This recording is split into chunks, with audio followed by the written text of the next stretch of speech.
Hello दोस्तों, आप clear BPC channel देख रहे हैं और आज हम आपके साथ बात करने वाले हैं जो भारतीय राजनीति को बदलने वाले 5 यात्रा हैं, 5 यात्राओं के किस्से हैं। 5 यात्रा किस लिए हमारे एग्ज़ाम के पॉइंट ऑफ व्यू से इम्पोर्टेंट हो सकते हैं। इससे डायरेक्ट क्वेश्चन तो आने वाला नहीं है, लेकिन ऐसा कह सकते हैं कि इससे क्वेश्चन आएगा ही नहीं, ये भी गलत है। ये आपको मेंस आंसर राइटिंग में बहुत ही हेल्प करने वाला है जब आप मेंस की आंसर राइटिंग लिखने के लिए बैठेंगे। और अभी जो हाल ही में कांग्रेस के द्वारा बीजेपी के खिलाफ ऐलान किया गया है कि हम भारत जोड़ो यात्रा निकालेंगे, इसी के संदर्भ में हम आज बात करने वाले हैं। और भारत जोड़ो यात्रा के साथ साथ हम जो भी यात्रा देखेंगे, ऐसी ऐसी यात्रा देखेंगे जो भारतीय राजनीति को बदला था। जैसे हम लोग दांडी मार्च देखेंगे जो गांधी जी के द्वारा किया गया था। उसके बाद हम लोग लाल कृष्ण आडवाणी का जो अयोध्या रथ यात्रा हुआ था, अयोध्या रथ यात्रा हुआ था 1990 में मंडल कमीशन के सिफारिश लागू होने पर। उस टाइम में वीपी सिंह की सरकार हुआ करती थी, वीपी सिंह की। तो हम इन सब किस्सों की बात करेंगे, चर्चा करेंगे। आपको बहुत ही इंटरेस्टिंग कहानी लगेगा। बहुत ही छोटे फॉर्मेट में बात करेंगे, ज़्यादा डिटेल्स में नहीं जाएंगे, क्योंकि एक एक यात्रा पे कहानी, अगर अयोध्या पे बनाया जाए कहानी तो पूरे 2 घंटा का वीडियो बन सकता है। तो आज छोटे छोटे बात पे चलेंगे, तो देखेंगे कि ये हमारे परीक्षा के लिहाज से कितना इम्पोर्टेंट है और इससे हम क्या सीख सकते हैं, अपने आंसर राइटिंग के लेखन कला में क्या बदलाव कर सकते हैं, इसको कैसे कोटेशन कर सकते हैं, कैसे कोट कर सकते हैं, इसको अपने उत्तर लेखन में कैसे इसको शामिल कर सकते हैं, किस बात को शामिल किया जाए, किस बात को नहीं शामिल किया जाए, इसकी बात करेंगे। चलते हैं, देखते हैं। अगर आप नए आए हैं तो क्लियर बीपीएससी यूट्यूब चैनल को अभी वीडियो को शेयर कर दीजिए, और जो नए आए हैं वो सब्सक्राइब कर लीजिए, लाइक और फॉलो भी कर लीजिए। टेलीग्राम चैनल को ज्वाइन कर लीजिए। यहाँ डेली करंट अफेयर के साथ साथ आपको एडिटोरियल और न्यूज़ हिंदी और इंग्लिश में दोनों में दिया जाता है। फेसबुक और इंस्टाग्राम पेज को आप लाइक और फॉलो कर सकते हैं। आज हम बात करेंगे भारत जोड़ो यात्रा पर। आप देख रहे हैं क्लियर बीपीएससी चैनल। ये भारत जोड़ो यात्रा है, और भारत जोड़ो यात्रा एवं भारतीय राजनीति किस तरह से बदला है। हम जितना बार देखते हैं कि कोई यात्रा निकाली जाती है भारत में, तो उससे जिस दल के द्वारा निकाला जाता है उस दल को कुछ ना कुछ फायदा होता है। किस तरह के फायदे होते हैं, कैसे कैसे फायदे होते हैं, ये हम देखेंगे, ये हम समझेंगे कि फायदा कैसे कैसे होता है। तो आप लोग बने रहिए और देखते हैं हम लोग कि एक्चुअल में भारत जोड़ो यात्रा है क्या। तो आप लोग फटाफट वीडियो को शेयर करके सब्सक्राइब कर दीजिए, और हम बात करेंगे भारत जोड़ो यात्रा के बारे में। तो चलते हैं हम सीधा जो आज शुरू होने वाला है, 7 सितंबर को शुरू होने वाला है। आज भारत जोड़ो यात्रा शुरू हो रही है। इसके बारे में आप लोग नए आए हैं तो आपको बता दें कि जो लोग 67वीं बीपीएससी की तैयारी कर रहे हैं उसके लिए हम अगस्त 2021 से लेकर के जुलाई 2022 तक का राष्ट्रीय, अंतर्राष्ट्रीय और बिहार स्पेशल करेंट अफेयर के साथ साथ प्रमुख युद्धाभ्यास, प्रमुख लेखक एवं पुस्तक एवं लेखक, उसके बाद हम प्रमुख नियुक्तियां, प्रमुख ऑपरेशन, ये सब की वीडियो हम देख चुके हैं। और हम दावा करते हैं कि हमारे करंट अफेयर अगर वीडियो देखेंगे आप, तो आपके एग्जाम में करंट अफेयर से 90 से 95% क्वेश्चन करंट अफेयर के हमारे वीडियो सीरीज से होंगे। तो आप कुछ टाइम निकाल करके अगर देखेंगे तो आपको जो भी क्वेश्चन पूछा जाता है उसमें से, जैसे करंट अफेयर में बीपीएससी में 35 से 40 क्वेश्चन पूछा जाता है, तो आपको 30 प्लस क्वेश्चन या 30 पूछा जाता है तो 25 प्लस क्वेश्चन सही होने की पूरी उम्मीद रहेगी, पूरी चांस रहेगी। तो आप लोग इसलिए फॉलो कीजिए। और जो पीटी का एग्जाम हो जाता है 67वीं, उसके लिए हम उसके बाद हम लोग मेंस की तैयारी के साथ पीटीए की सब्जेक्ट स्टार्ट करेंगे। तो अभी तक आप बने रहें और देखते रहें। तो बात करते हैं भारत जोड़ो यात्रा पे, जो आज सितंबर 7 को शुरू हो रहा है, आज ही शुरू हो रहा है, उसकी बात करते हैं। भारत जोड़ो यात्रा, भारत जोड़ो यात्रा आपको पता होगा, इसकी अगुवाई कौन करेंगे, तो कांग्रेस के नेता हैं राहुल गांधी और कांग्रेस पार्टी के हैं। वो कहाँ से शुरू किया जाएगा, तो 7 सितंबर 2022 को कहाँ से किया जाएगा, कन्याकुमारी से शुरू किया जाएगा। इस यात्रा की शुरुआत होगी। तो 7 सितंबर को भारत जोड़ो यात्रा की शुरुआत होने वाली है। 12 राज्यों से होकर गुजरेगी, और करीब करीब 35,000 किलोमीटर की दूरी तय करने वाली यह यात्रा का नेतृत्व कौन करेंगे? राहुल गांधी करेंगे। तो ये इन्फॉर्मेशन है। ये भी पूछ सकता है कि अगर बीपीएससी की पीटी अगर क्वेश्चन लेना चाहे तो भारत जोड़ो यात्रा कहाँ से शुरू की गई थी, या भारत जोड़ो यात्रा किस पार्टी के द्वारा शुरू किया गया था। तो इसमें आप ऐसा नहीं कह सकते हैं कि पीटी का क्वेश्चन नहीं है, पीटी का भी क्वेश्चन है। तो हम लोग अब देखते हैं कि भारत जोड़ो यात्रा क्या है, इसके क्या मायने हो सकते हैं, क्या क्या फायदा है, कांग्रेस का क्या उद्देश्य है, ये सारे चीज देखेंगे, समझेंगे कि हम उतना जो है पॉलिटिकली बात नहीं करेंगे, हम सिर्फ मुद्दे की बात करेंगे क्योंकि हमारे एग्जाम के लिहाज से क्या इंपॉर्टेंट है। अब देखते हैं कि यह पहली बार नहीं है जब भारतीय राजनीति में कोई पद यात्रा हो। हमारी राजनीति में जन समर्थन को हासिल करने के लिए ये यात्राएं जो होती है, यात्राएं वो एक सटीक मंत्र है। तो यात्राएं सटीक मंत्र कैसे है, हम इसकी बात आगे करेंगे। पहले हम इसकी बात चर्चा देखते हैं कि भारत जोड़ो यात्रा की क्या क्या है। तो दूरी देखते हैं। अगर राज्यों की बात करें तो 430 दिनों तक राज्यों में, सभी राज्यों में ये चलेगी और सभी राज्यों के लगभग 33 जिलों में यह 125 विधानसभा क्षेत्रों में यह यात्रा चलेगी, होकर करीब 3648 किलोमीटर दूरी तय करेगी। तो ये तो गौण बात है, ये अलग अलग छोटे छोटे नेताओं के द्वारा, जिला स्तर पर जो है नेताओं के द्वारा ये की जाएगी। मेन यात्रा यह है कि 150 दिनों में 12 राज्य और 2 केंद्र शासित प्रदेश से होकर गुजरने वाली यात्रा 3500 किलोमीटर की दूरी तय करेगी। जम्मू कश्मीर में ये यात्रा समाप्त होगी। तो कहां से कहां जाएगी? तो कन्याकुमारी से लेकर के जम्मू कश्मीर तक यह यात्रा चलेगी। कांग्रेस पार्टी जन समर्थन हासिल करने के लिए 2024 में लोकसभा चुनाव से पहले यह यात्रा कर रही है। तो आपको पता होगा कि 2024 में अपना खोया हुआ जमीन पाने के लिए, जो बीजेपी ने सुपड़ा साफ कर दिया था कांग्रेस का, उस जमीन पाने के लिए, लोगों तक अपनी बात पहुंचाने के लिए बीजेपी के विपक्ष में कांग्रेस ने यात्रा शुरू किया है। बेसिक बात है। अब चलते हैं आगे, देखते हैं कि कांग्रेस ने यात्रा के 3 उद्देश्य बताए हैं। तो 3 उद्देश्य बताए हैं, क्या है? तो पहले एनडीए, कहने का मतलब एनडीए में बीजेपी की अलायंस की पार्टी है। तो एनडीए की सरकार के दौरान देश में बढ़ रहे आर्थिक असमानता के खिलाफ लोगों तक बातें को पहुंचाना पहला उद्देश्य है यह भारत जोड़ो यात्रा की। दूसरा है जाति, धर्म, भाषा, नस्ल, रंग के आधार पर बढ़ रहे भेदभाव के अपराध के खिलाफ लोगों को बात पहुंचाना कि बीजेपी के शासनकाल में ये सब कैसे बढ़ा है। और तीसरा इसका उद्देश्य है कि केंद्र सरकार के द्वारा सत्ता और सरकारी एजेंसियों का दुरुपयोग के खिलाफ होगा। दुरुपयोग जो किया जा रहा है बीजेपी के द्वारा, ऐसा कह रही है कांग्रेस सरकार, हम नहीं कह रहे हैं। तो उसके खिलाफ जो है लोगों तक बात पहुंचाना कि कैसे। तो ये 3 उद्देश्य के साथ यह भारत जोड़ो यात्रा शुरू की गई है। भारत जोड़ो यात्रा में जो आप देखेंगे, इसका स्लोगन क्या है? जुड़े कदम मिले कदम जुड़े वतन। आप लोग यहाँ देख रहे हैं, इस भारत जोड़ो यात्रा का स्लोगन रखा गया है मिले कदम जुड़े वतन। तो ये भी पूछ सकता है। आप लोग पीटी और मेंस दोनों के लिए तैयार है। मेंस के लिए डायरेक्ट क्वेश्चन नहीं बनेगा, पीटी के लिए डायरेक्ट क्वेश्चन बनाया जा सकता है कि कहां से शुरू हुआ, कितने तारीख को शुरू हुआ, कितना दूर का यात्रा था, किस पार्टी के द्वारा हुआ, इस यात्रा का स्लोगन क्या था, कुछ भी पूछ सकता है। लेकिन मेंस में आपको डायरेक्ट क्वेश्चन नहीं आएगा। मेंस में आपको क्वेश्चन को बनाना पड़ेगा, इसको किसी क्वेश्चन में मिलाना पड़ेगा। अगला देखते हैं कि आगे देखते हैं कि भारत जोड़ो यात्रा से क्या कांग्रेस जो है सत्ता में लौट पाएगी। जो हम बात कर रहे हैं कि कांग्रेस जो ये यात्रा कर रही है, इससे क्या कांग्रेस सत्ता में लौट पाएगी। तो एक पॉलिटिकल एक्सपर्ट हैं रशीद किदवई साहब, उन्होंने इस यात्रा पर 3 सवाल खड़े किए हैं। तो वो बताते हैं कि जन समर्थन अगर वोट पाना है, अपनी सीटें पानी है, अगर ये क्या बोलते हैं अपनी स्थिति मजबूत करनी है, तो यात्राएं तो बहुत महत्वपूर्ण है, यात्रा तो इंपॉर्टेंट होता है। लेकिन इस समय में यात्रा करने पर इन्होंने 3 सवाल खड़े किए। 3 सवाल क्या हुआ है?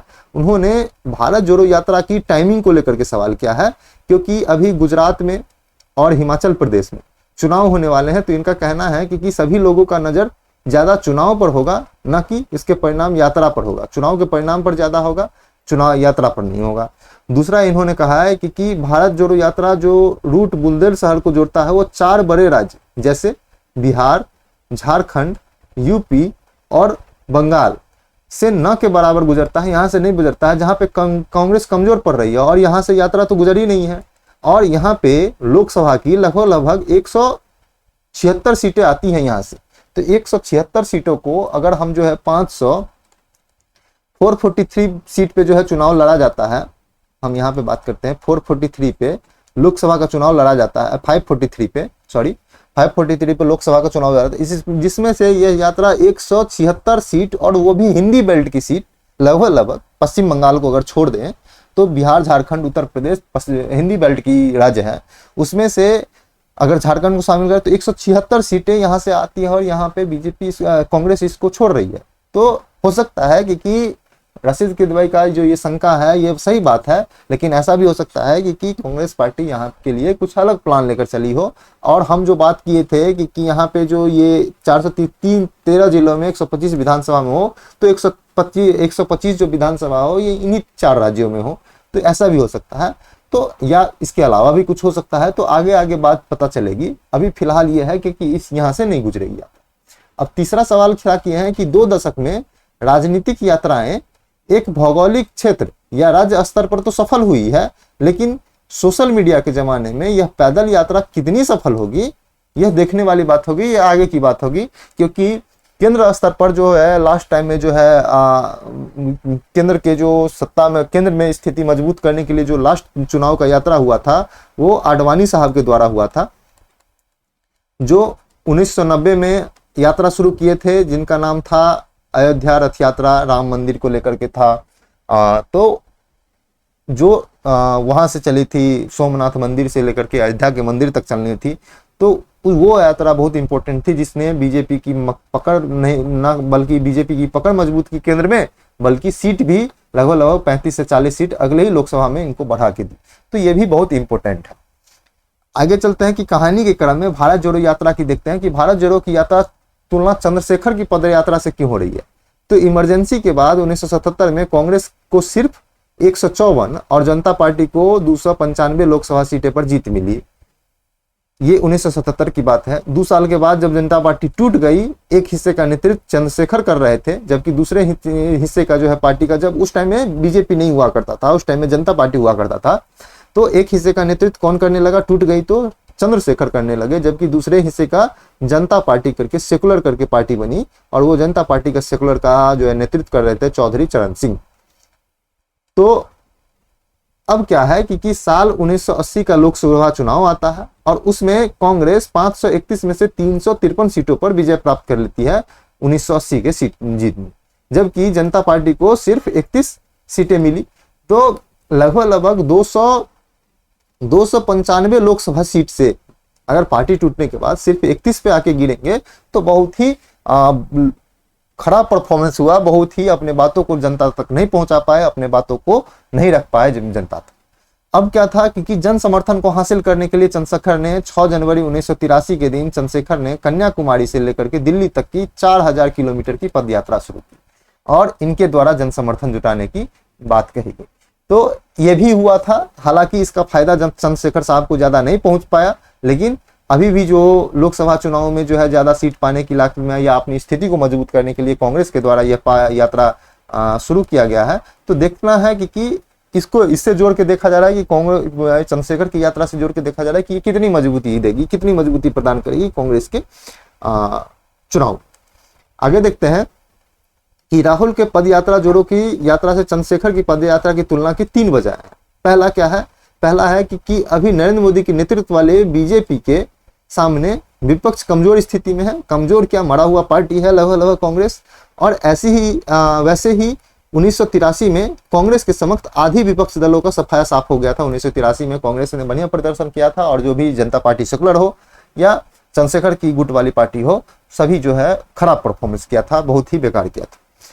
तो पहला रीजन ये है कि जैसे उस टाइम में कमजोर हुआ करता था कांग्रेस के सामने विपक्ष, अभी है कि बीजेपी के सामने विपक्ष कमजोर है, तो इसलिए जोड़ के देखा जा रहा है। दूसरा है कि जैसे भारत जोड़ो यात्रा का उद्देश्य जयराम रमेश और दिग्विजय सिंह दोनों नेता हैं, ये है जयराम रमेश जी और यह दिग्विजय सिंह ने जारी किया। ऐसे ही चंद्रशेखर पदयात्रा के सलाहकार थे राजा राम मोहन और एनजे एंटनी, ये दोनों चंद्रशेखर के पद यात्रा के सलाहकार थे। तो इस यात्रा के सलाहकार आप मान सकते हैं राजा जयराम रमेश को और दिग्विजय सिंह, दोनों कांग्रेस के नेता हैं। और तीसरी कि राहुल गांधी की तरह ही चंद्रशेखर के सामने 1980 के बाद इंदिरा गांधी की लहर में जन समर्थन हासिल करने की चुनौती थी।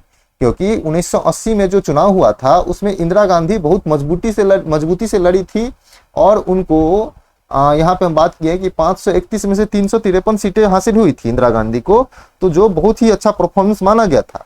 उसी तरह अभी बीजेपी की लहर चल रही है। बीजेपी कोई भी चुनाव में कांग्रेस का तो सुपड़ा साफ कर ही देती है, लगभग विपक्षी की भी अगर क्षेत्रीय दलों को छोड़ ले कुछ राज्यों को, तो बाकी जगह बीजेपी सभी पार्टी की सुपड़ा साफ कर देती है। तो अभी मोदी जी का लहर है और मोदी जी के लहर में एंटी कम्बेंसी बनाने के लिए बीजेपी के खिलाफ कांग्रेस ने ये यात्रा शुरू की है। पहले अपनी पार्टी को मजबूत किया जाएगा यात्रा के बाद, और उसके बाद हो सकता है तो गठबंधन की बात चलेगी। तो राहुल गांधी की तरह चंद्रशेखर के सामने भी जो उस टाइम में जो इंदिरा गांधी का लहर था, जैसे अभी मोदी जी का लहर है, और मोदी जी के लहर में जन समर्थन को हासिल करने के लिए कांग्रेस के द्वारा यह यात्रा की योजना प्लान की गई। तो आपको समझ में आया होगा भारत जोड़ो यात्रा। अब ये यात्रा जैसे जैसे समाप्त होगा, जैसे जैसे आगे बढ़ेगा, इसकी बातें और खुल के आएगी। बाकी इतनी इंफॉर्मेशन थी। अब हम बात करेंगे आने वाले कुछ यात्रा की। तो 1930 में महात्मा गांधी की दांडी मार्च की यात्रा राजनीतिक शक्ति को दुनिया का एहसास करवाया था, और वहीं 1990 में लाल कृष्ण आडवाणी की रथ यात्रा बीजेपी की जो कांग्रेस के बाद जो बीजेपी की जो हुई थी, वो कांग्रेस के बाद भारत की दूसरी सबसे बड़ी राजनीतिक ताकत बन गई थी यात्रा के बाद, इस लाल कृष्ण आडवाणी की यात्रा के बाद। इनमें सांसदों की संख्या 85 से बढ़कर 120 हो गई थी। तो इस यात्रा के बाद अचानक 35 सीट की बढ़ोतरी बीजेपी को हो गई थी। तो ये भी इंपॉर्टेंट है। तो हम आज 5 राजनीतिक यात्रा को समझते हैं जो भारतीय राजनीति पर गहरा प्रभाव डाला है, भारतीय राजनीति को बदला है, उसकी बात करेंगे। तो सबसे पहले चलते हैं 1930 की दांडी की यात्रा को। तो दांडी की यात्रा की बात करेंगे हम। तो दांडी की यात्रा की बात करने से पहले हम आपको बता दें कि आपको गांधी जी के द्वारा जो है दांडी यात्रा जो है कब किया गया था, आप लोग को पता होगा। ये 1930 में 12 मार्च को किया गया था, इसलिए इसको दांडी मार्च भी कहते हैं। और गांधी जी ने अपनी इस यात्रा की शुरुआत कहां से किए थे? इस यात्रा की शुरुआत किए थे साबरमती आश्रम से, अहमदाबाद में है। हम लोग यहां पे लिखते हैं साबरमती आश्रम से हुए थे, और अगुवाई महात्मा गांधी जी ने की थी। साबरमती आश्रम से ये इसकी दांडी मार्च की शुरुआत की थी, और 78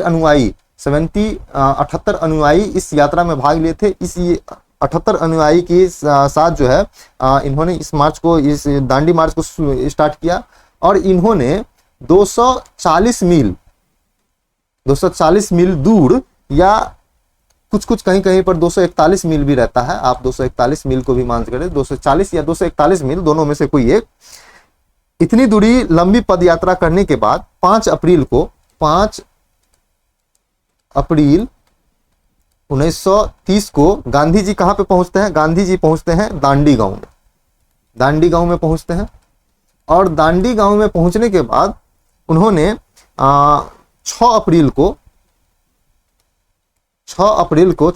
1930 को उन्होंने नमक कानून तोड़ते हैं, और वहां से इनका यात्रा समाप्त होता है। तो इन्होंने जो यात्रा शुरू की थी, आपको इसका ऐतिहासिक भी पता होगा। गांधी जी ने जो उस टाइम में जो मतलब तीनों गोलमेज सम्मेलन हो गया था, ये दूसरा गोलमेज सम्मेलन की असफलता के बाद जो है, पहले जो है ये असफलता से पहले है जो सविनय अवज्ञा आंदोलन, इसे शुरू किया गया था। गांधी जी ने लॉर्ड, जो उस टाइम में ब्रिटेन का, भारत का वाइसराय हुआ करता था, लॉर्ड इरविन, और प्रधानमंत्री हुआ करते थे ब्रिटेन के प्रधानमंत्री रैमसे मैकडोनाल्ड, उनसे जो है गांधी जी ने 31 सूत्री की मांग की थी। और 31 सूत्री की जो मांग पर उन्होंने ब्रिटिश सरकार के द्वारा कोई भी निर्णय नहीं लिया गया, कोई भी उस पर एक्शन नहीं लिया गया, और ना मानने के खिलाफ जो है गांधी जी ने एक आंदोलन शुरू की चर्चा की थी, और आंदोलन की शुरुआत के लिए उन्होंने दांडी को चुना, और साबरमती आश्रम से लेकर के उन्हें 78 अनुयायी के साथ 12 मार्च 1930 को 240 मील पद यात्रा करके एक दांडी गांव पहुंचे, और 6 अप्रैल को उन्होंने नमक कानून बना करके वहां के अंग्रेज के नमक कानून को तोड़ा। तो क्या था नमक कानून? ये सब इतिहास के विषय का बात है, हम लोग छोटे तौर पे बात किए हैं कि नमक कानून पे, तो आपको पहले इसमें बताते हैं। तो ये हम बेसिक समझाए हैं आपको। उसके बाद हम देखते हैं कि दांडी पहुंचने से पहले अंग्रेजों ने नमक को कीचड़ बना दिया था, ताकि गांधी जी वहां पे नमक कानून ना तोड़ पाए। लेकिन गांधी जी दांडी आने से पहले अंग्रेज के समुद्र पर रेत को मिलाकर के कीचड़ बना दिया था। गांधी जी के चेहरे पर जरा भी सिकन नहीं आई, क्योंकि जीभू भाई केशव जी ने नाम के एक शख्स ने कुछ समय पहले ही, गांधी जी को आने से पहले ही, कुछ नमक छिपा कर रख दिया था ताकि गांधी जी आए तो यह इस नमक से ही नमक बना करके कानून तोड़। तो इसी से बापू ने एक चुटकी नमक उठाया और कहा कि इससे मैं ब्रिटिश की साम्राज्य की नींव हिला डालूंगा, इस एक चुटकी नमक से। और नमक ही चुनने का उद्देश्य क्यों था ये आप लोग को पता होना चाहिए, क्योंकि नमक जो होता है वो आम जनता के साथ आम लोगों तक पहुंच रखती है, इसलिए नमक कानून को चुना गया गांधी जी के द्वारा। तो ये हुआ था। अब देखते हैं, आपको पता होना चाहिए कि 12 मार्च 1930 को शुरू हुआ था। कहाँ पे हुआ था? साबरमती आश्रम, अहमदाबाद से लेकर के 385 किलोमीटर या 240 या कर दे 241 मील। ये पूछता है मील में, किलोमीटर नहीं पूछता है। यहाँ पे समुद्र के किनारे, ये समुद्र है खंबात की खाड़ी, यहाँ पे दांडी पहुंच करके उन्होंने ये तोड़े थे। और इनको यात्रा करने में 26 दिन का समय लगा था।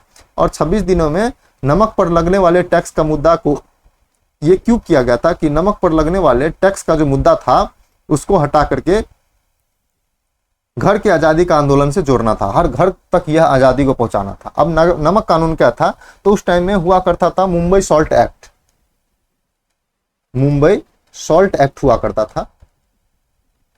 और मुंबई सॉल्ट एक्ट के इस जो यात्रा था, मुंबई सॉल्ट एक्ट का जो धारा था, जो धारा 39 को निरस्त किया गया। और जो है 39 निरस्त के साथ साथ 6 महीने का जो है जेल होता था। कोई भी नमक बना ले तो 6 महीने का जेल होता था।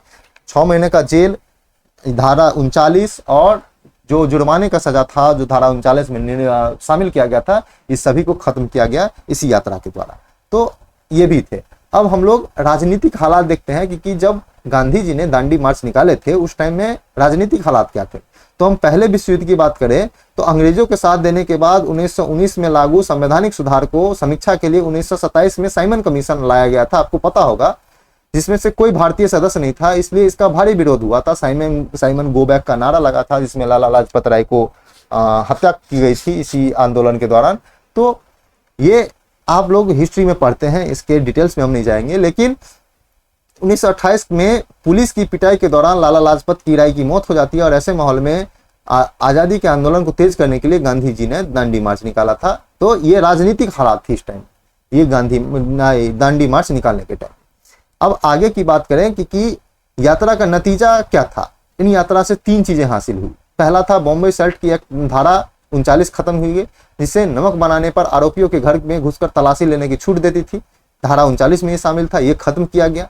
दूसरी थी नमक बनाने पर 6 महीने का जो जेल होता था उसको खत्म किया गया और भारी जुर्माना जो लगाया जाता था उस कानून को खत्म किया गया।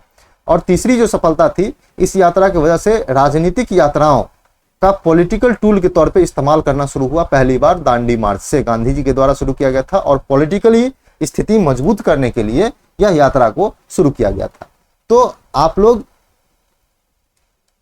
यहाँ पे देखेंगे, ये जो है कुछ बातें दी गई है, ये आप लोग पढ़ लें।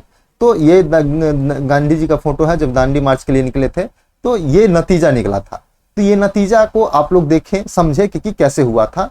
तो ये हुआ था। अब हम आपको बताते हैं कि जो मतलब ये जो दांडी मार्च हुआ था, दांडी मार्च को जो है जो गांधी जी जो निकाले दांडी मार्च, उनको सुभाष चंद्र बोस थे, एक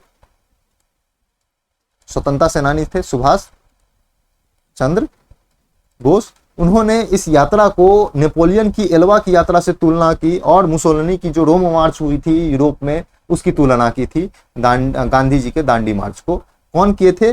सुभाष चंद्र बोस जी। ये क्वेश्चन पूछा जा चुका है कि किसने दांडी मार्च को नेपोलियन की एल्वा, हम यहाँ पे लिखते हैं नेपोलियन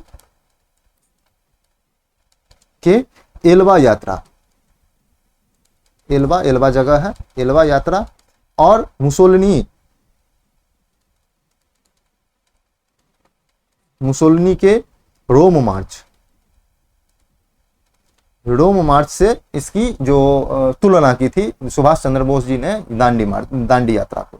तो आप लोग दांडी यात्रा समझे हैं।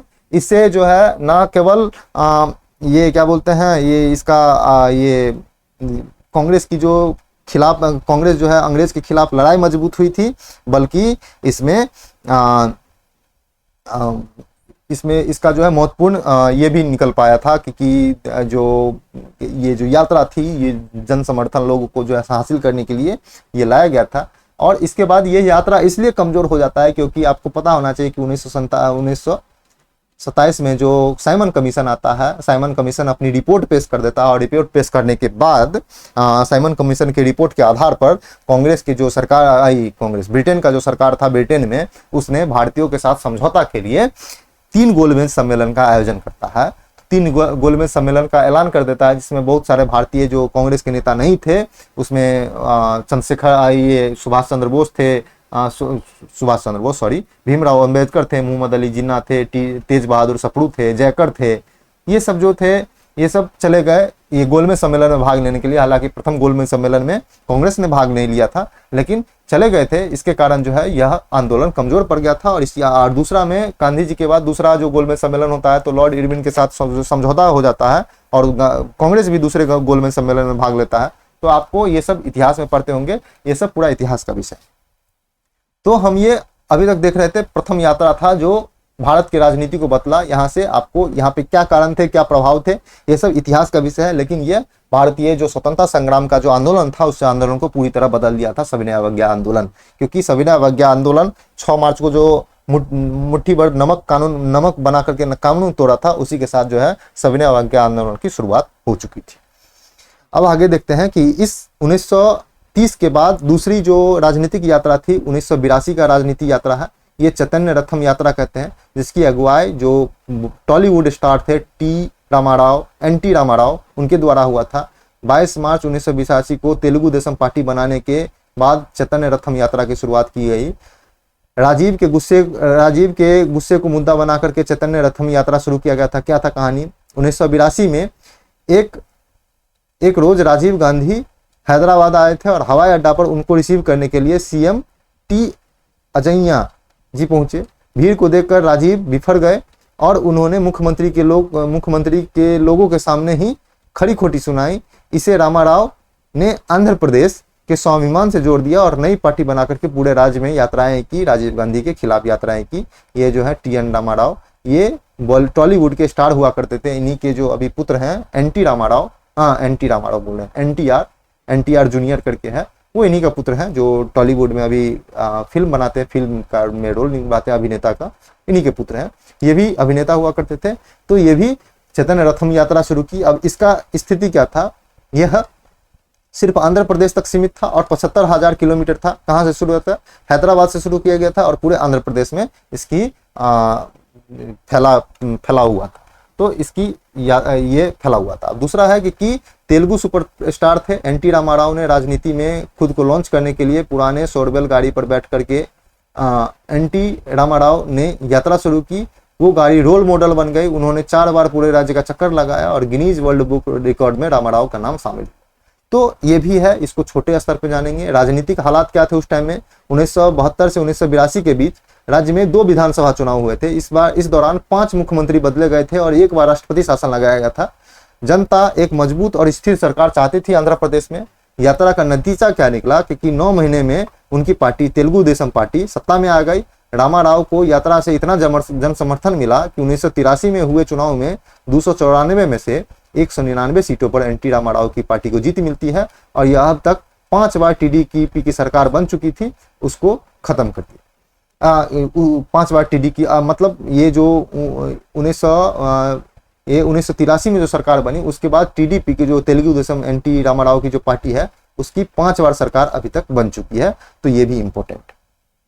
तो ये छोटे स्तर पे था, राज्य विशेष था, इसलिए इस पे ज्यादा बात नहीं करेंगे। अब हम लोग आते हैं मेन यात्रा पे। 1990 के लाल कृष्ण अडवाणी की अगुवाई में हुई थी रथ यात्रा, उसकी बात करते हैं।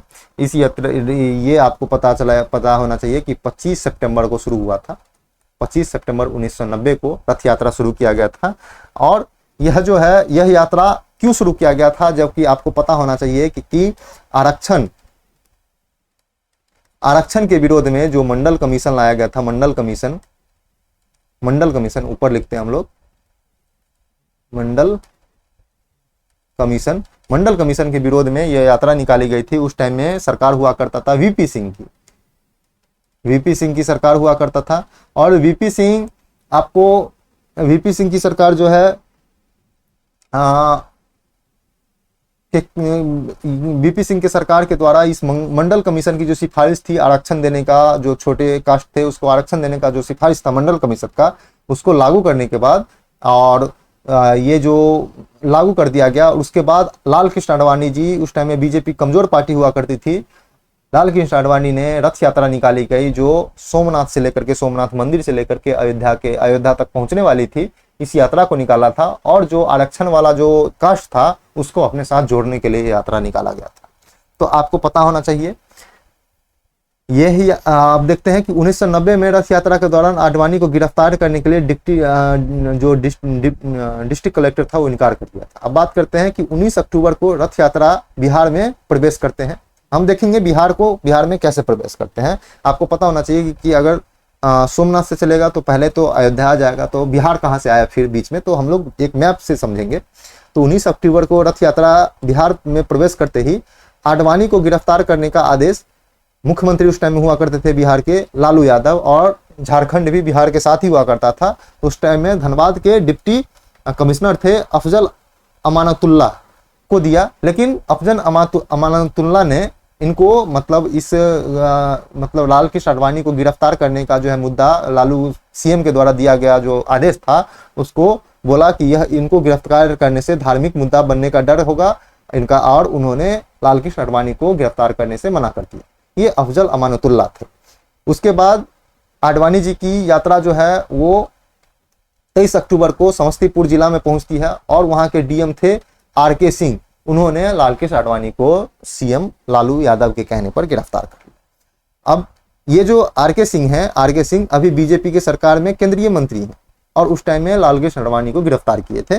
तो ये राजनीति का मुद्दा है, आप लोग इसमें नहीं चले। तो अब हुआ क्या था कि अब देखते हैं कि यह स्वर्ण जयंती रथ है, इस पे ये आडवाणी साहब हैं और ये अपने मोदी जी, अभी जो प्रधानमंत्री हैं नरेंद्र मोदी साहब, ये मोदी जी हैं, उस यात्रा के हिस्सा थे।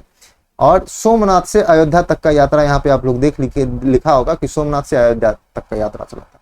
तो ये सोमनाथ मंदिर है और यहाँ से लेकर के ये यूपी के बॉर्डर तक तो गया, लेकिन यहाँ से अब यूपी के बॉर्डर तक, यहाँ से अयोध्या नहीं गया, यहाँ से सीधा सीधा बिहार आ गया, झारखंड यहाँ पे, और यहाँ से फिर यात्रा शुरू की और यहाँ पे जो पहुंचा गया तो यहाँ पे आडवाणी जी को गिरफ्तार कर लिया गया समस्तीपुर जिले में।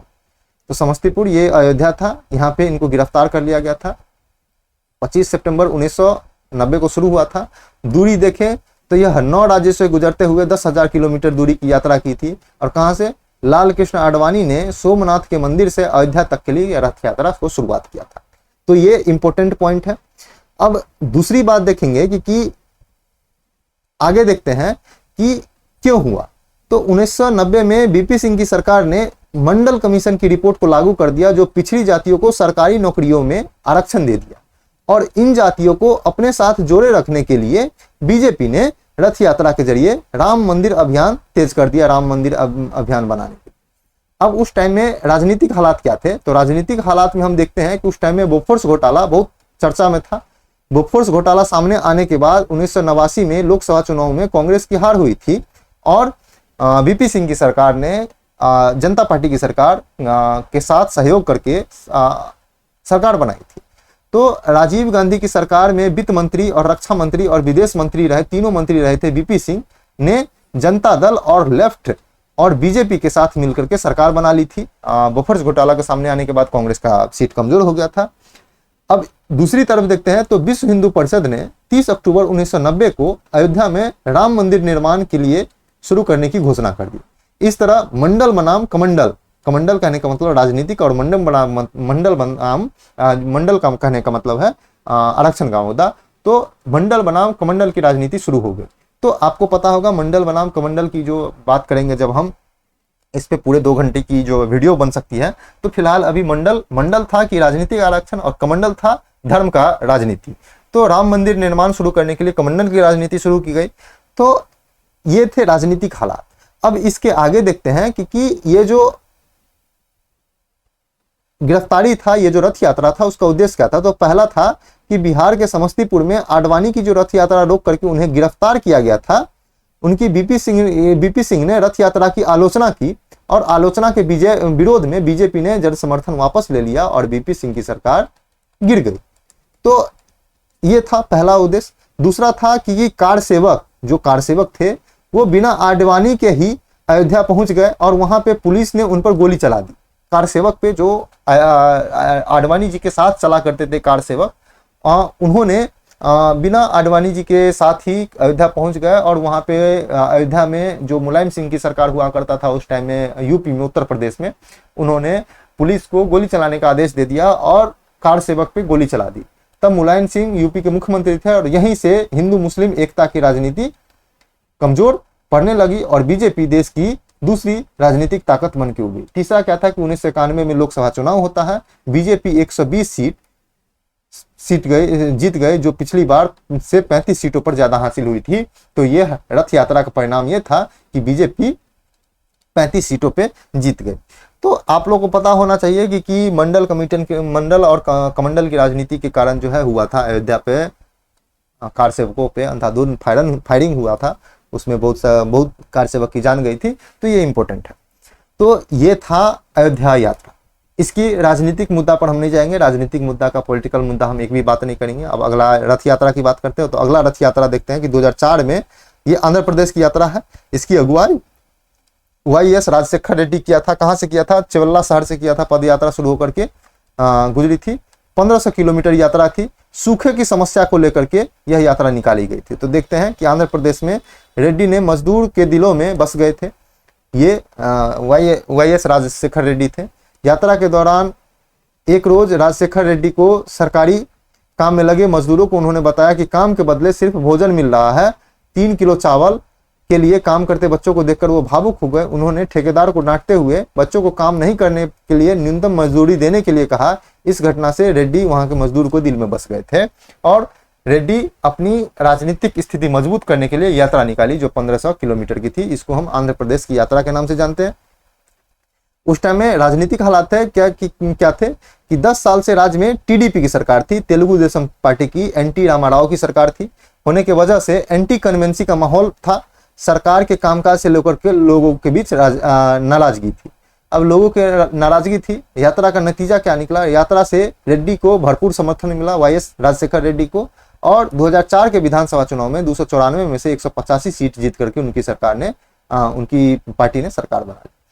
पिछले चुनाव के मुकाबले इस चुनाव में इनको 94 सीट ज्यादा मिली और टीडीपी के सामने खत्म होने के कगार पर पहुंच गई और कांग्रेस एक बार फिर जन समर्थन को हासिल करने के लिए कगार पर पहुंच गई। कांग्रेस ने एक बार फिर से जन समर्थन हासिल कर लिया।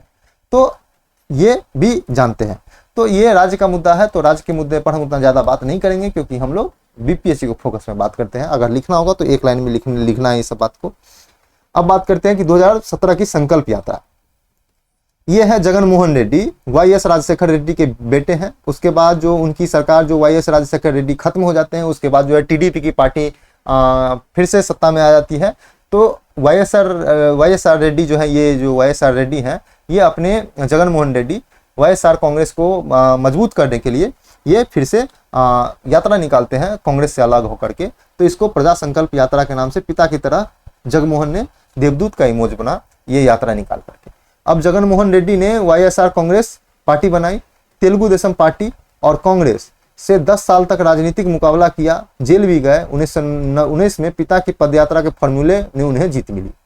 अब YSR रेड्डी को देवदूत मानती थी वहां की जनता और जगन मोहन भी उसी छवि को एक बार फिर से स्थापित करने के लिए यह यात्रा निकाले थे जिसको प्रजा संकल्प यात्रा के नाम से जानते हैं। और इस यात्रा को देखते हैं कि कहां से कहां तक हुआ था। आंध्र प्रदेश में हुआ था, तेलंगाना अलग हो चुका था। आंध्र प्रदेश में कडप्पा से लेकर के श्रीकाकुलम तक हुआ था और दूरी 430 दिनों में 13 जिलों से 125 विधानसभा क्षेत्र से होकर के इतना किलोमीटर था, यहां से लेकर के यहां तक।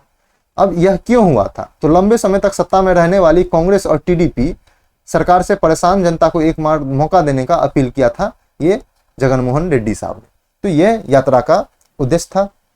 अब इसके क्या थे कि राजनीतिक हालात क्या थे कि 1909 में हेलीकॉप्टर क्रैश में उनके पिता का जो YS राजशेखर रेड्डी था, YS राजशेखर रेड्डी की मौत होने के बाद कांग्रेस ने जगन मोहन रेड्डी को मुख्यमंत्री बनाने से इनकार कर दिया था इनको, मुख्यमंत्री बनाने से इनकार कर दिया। तो इसके बाद उन्होंने वाईएसआर कांग्रेस बनाई, पार्टी बनाई और राज्य में एंटी कन्वेंसी का फायदा उठाकर जगन मोहन ने यात्रा निकालने का फैसला किया। आपको पता होगा कि टीडीपी और कांग्रेस के बीच कुछ सही नहीं चल रहा था उस टाइम में, और टीडीपी तेलुगु देशम पार्टी जो है ये कांग्रेस छूट चुकी थी, इनको इनकार कर दिया था ये बनाने से, क्या बोलते हैं, मुख्यमंत्री बनाने से। तो वाईएसआर कांग्रेस ये जो है टीडीपी पार्टी को छोड़ करके वाईएसआर कांग्रेस पार्टी बनाते हैं, ये जगन मोहन रेड्डी वाईएसआर कांग्रेस नाम का पार्टी बनाते हैं और वो फिर से यात्रा निकालते हैं। तो यात्रा के बाद 2019 लोकसभा चुनाव में 25 में से 22 सीटों पर वाईएसआर कांग्रेस की जीत होती है, और जबकि मोदी लहर था उस टाइम में, और विधानसभा में 175 में से 152 सीटें जीत करके राज्य में सरकार बनाई। कौन? वाईएसआर जगन मोहन रेड्डी साहब।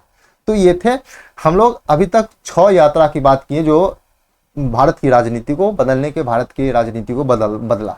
अब एक देखते हैं कि जो गांधी से प्रेरित यात्रा थी जो अमेरिका में चली थी रंग भेद के खिलाफ, जो किसने किया था? मार्टिन लूथर किंग जूनियर के द्वारा। ये अमेरिका के नेता थे, अमेरिका में यह आंदोलन चला था। तो इसके बाद देखते हैं ये कहाँ से था। तो 7 मार्च को 1965 में सैकड़ों लोगों के साथ मार्टिन लूथर किंग ने सेल्मा शहर से लेकर के अलबामा राज्य, अमेरिका के थे, अलबामा राज्य की राजधानी मोंटगोमरी तक के लिए यात्रा शुरू की थी। तो ये जो है रंग भेद के खिलाफ था, काले के विरोध में था। तो इसके बाद देखते हैं क्या था, यात्रा का नतीजा क्या था कि अफ्रीकी मूल के जो लोग थे, राष्ट्रपति लिंडन बी जॉनसन को समर्थन मिल गया और 6 अगस्त 1965 को अमेरिकी संसद में अफ्रीकी मूल के लोगों को वोट देने का अधिकार दिया गया। तो यह मार्टिन लूथर किंग जूनियर की यात्रा थी। एक अनसुना किस्सा है कि हैरानी की बात यह है कि अमेरिका में जो अफ्रीकी मूल के लोगों को वोटिंग का अधिकार दिलाने की यह ऐतिहासिक यात्रा 1930 की दांडी यात्रा से प्रभावित थी। इस आंदोलन के नेता मार्टिन लूथर किंग जूनियर ने गांधी को अपना प्रेरणा बताया था, गांधी के दांडी मार्च को अपना प्रेरणा बताया था। तो इसलिए इसको भी शामिल कर लिए हैं। तो आप हम लोग आज देखे हैं कि आज से शुरू होने वाला है भारत जोड़ो यात्रा। हम उसी के संदर्भ में और 5-6 यात्रा की बात की जो भारत की राजनीति को बदला था। अब इसी के आधार पर हम कह सकते हैं कि कांग्रेस अगर यह यात्रा करती है तो कुछ ना कुछ फायदा होगा, क्योंकि इतिहास रहा है कि हर बार यात्रा करने से पार्टी को फायदा मिला है, या तो वो सत्ता में आई है या तो अपनी स्थिति मजबूत की है। तो देखते हैं कि अब कांग्रेस में क्या बदलाव आएगा, क्या मजबूती आएगी। आज के लिए इतना ही था। हाँ, आप लोग देख रहे थे क्लियर बीपीएससी चैनल। आप लोग नए आए हैं तो वीडियो को शेयर कीजिए, चैनल को सब्सक्राइब कीजिए, लाइक कीजिए। टेलीग्राम चैनल को लाइक और फॉलो कर सकते हैं, फेसबुक और इंस्टाग्राम पेज पे लाइक और फॉलो कर सकते हैं। टेलीग्राम चैनल को ज्वाइन करने पर डेली करंट अफेयर नोटिफिकेशन। और ये आया था अभी आपको कल बीपीएससी का सहायक असिस्टेंट का सहायक का जो 44 पद पर वैकेंसी आया है। आज से यह पोस्ट की वैकेंसी शुरू हो चुकी है। आप लोग जाइए, फॉर्म फिल कीजिए। अच्छी वैकेंसी है, आप लोग को अच्छा जॉब मिल सकता है। आप लोग इसकी भी तैयारी कर सकते हैं, एग्जाम दे सकते हैं। इसकी भी तैयारी के लिए करंट अफेयर और सब्जेक्ट की तैयारी क्लियर बीपीएससी चैनल पे होने वाला है। तो आप लोग इसकी सूचना है, आप लोग जाके तैयारी कीजिए और इसको समझिए। बात करेंगे अब हम मिलते हैं आपसे कल। अगर आपको किसी भी तरह की समस्या हो तो आप हमसे संपर्क सकते हैं 8757463383। इस पे आप टेलीग्राम पे मैसेज कर सकते हैं, व्हाट्सएप पे मैसेज कर सकते हैं, कॉल कर सकते हैं। शिक्षक दिवस के अवसर पर आप सभी लोगों का प्यार और सहयोग के लिए धन्यवाद। Thank you. ऐसे ही प्यार और सहयोग बनाए रखें। आज के लिए इतना ही था। अब हम आते हैं कल हम कोई और टॉपिक लेके आएंगे। आज के लिए इतना ही था। Thank you so much.